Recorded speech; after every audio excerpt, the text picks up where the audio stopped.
Welcome to Seattle Pinoy TV.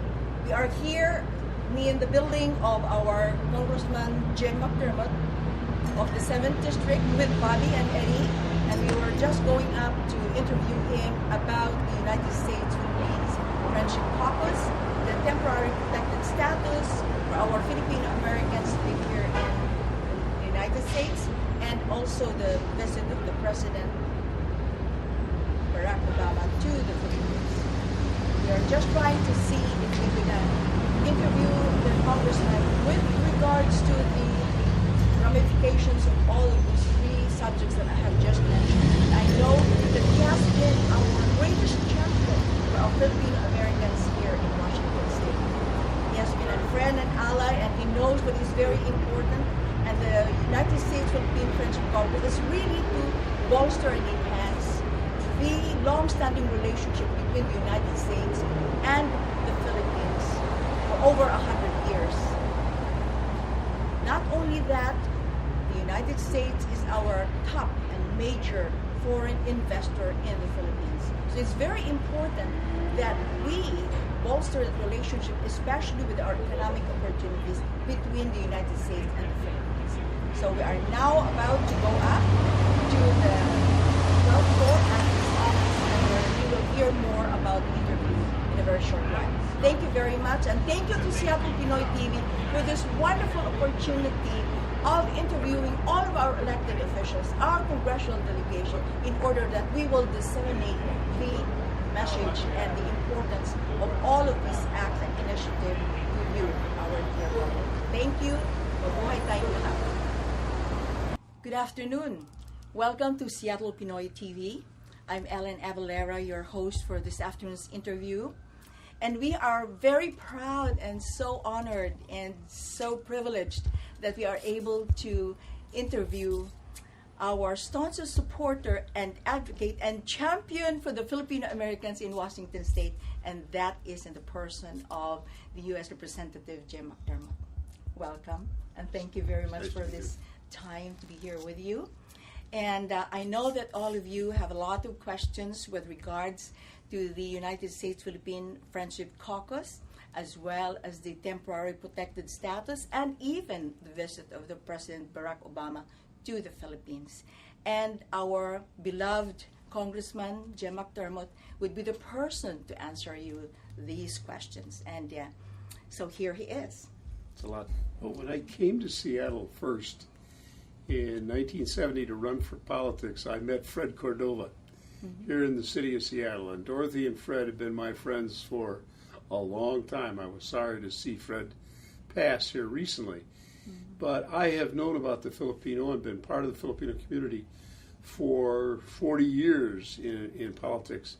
And when the opportunity came to do something in Congress to make a friendship caucus, I was eager to be a part of that. There are a number of members in it. They're represented all over the country. Each of them generally has a large Filipino community in their constituency, but some members have just come and joined because they care about what goes on in the Philippines.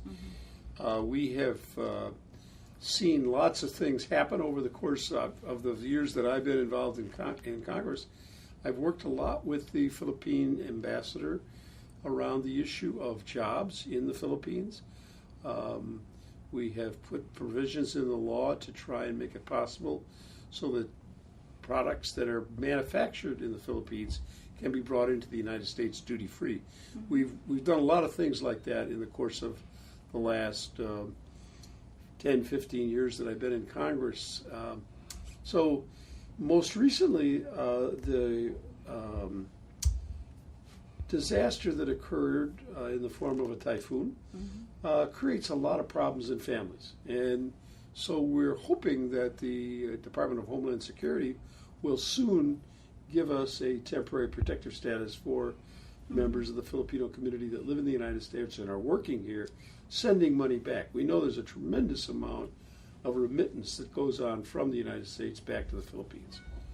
And it would be a shame to send people back at a time like this when they're having difficulty financially as it is.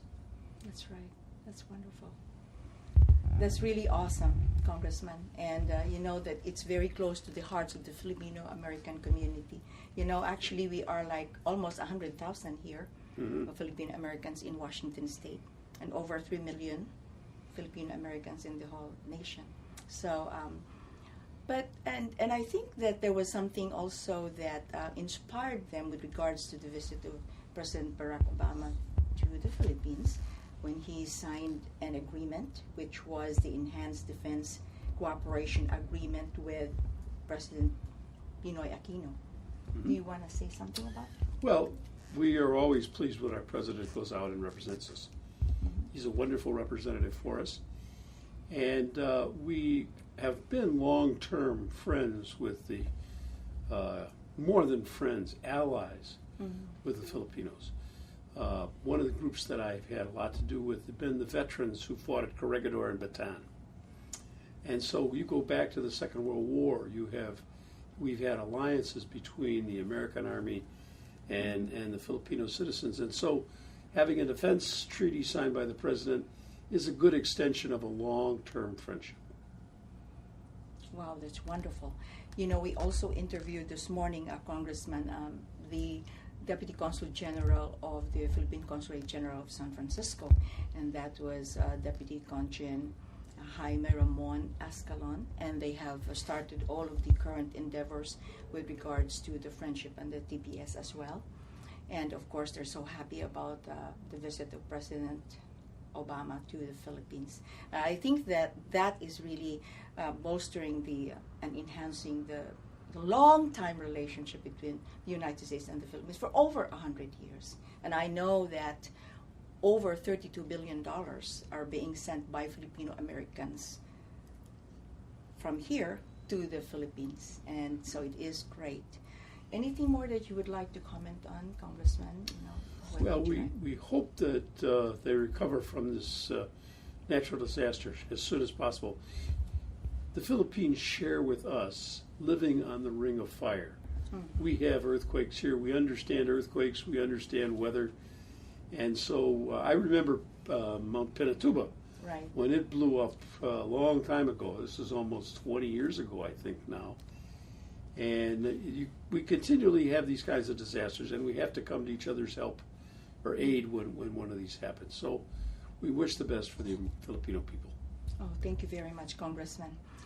In the future, or for the future of the United States Philippine Friendship Caucus, will that take effect right away, as well as we're trying to still get the congressional delegation of Washington State to sign on to it, of course.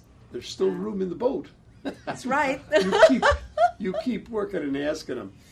I think most people don't realize how many Filipinos there are here in Seattle. One of the things that I'm most proud of is the work that I've done with the Wing Luke Museum, which is a museum. It's a Pan-Asian museum, and it has all the peoples of Asia who've come. And to go and look and realize how long the Filipinos have been in this area and all the things they've done, from the fish canneries all the way through the fields and producing produce and everything else. I mean, they have worked in every level. In fact, Dorothy and I worked in 1971 when I first started with her. We were working with doctors who were coming from the Philippines and having trouble getting their license. And so we were helping them get licensed here in the state of Washington so that they could practice medicine. So Filipinos have been at every level of society, and those kinds of relationships need to be understood by all members of Congress. Thank you very much, Congressman. That's so inspiring, and I hope that with the passage of that, it's like celebrating the accomplishments also of Filipino Americans in the whole nation. Good. Thank you very much. Great pleasure. Thank you so much, Congressman. Bye-bye. All right.